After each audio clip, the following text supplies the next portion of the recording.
तुफानामधल्या दिव्यातून राष्ट्रवादीला पुढे घेऊन जायचं आहे असं छगन भुजबळ यांनी म्हटलं। टीका करणाऱ्यांना काय उत्तर द्यायचं ते माहीत असलं पाहिजे असं भुजबळ म्हणाले आहे। हल्ल्यांना घाबरून मागे हटता येणार नाही असंही भुजबळांनी म्हटलं। टीका करतायत त्यांना आपलं उत्तर काय द्यायचं ते माहिती असलं पाहिजे। घाबरून नाराज होऊन हल्ले तर होणार, हल्ले होणार। हल्ल्याला घाबरून जे आहे आपल्याला मागे हटता येणार नाही।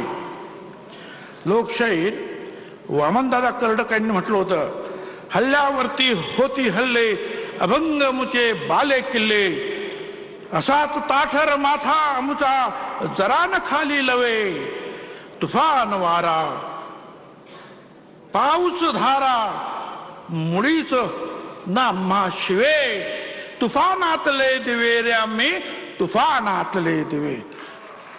या तुफानातल्या दिव्यातून आपल्याला राष्ट्रवादी काँग्रेस पक्षाला पुढे न्यायचं आहे।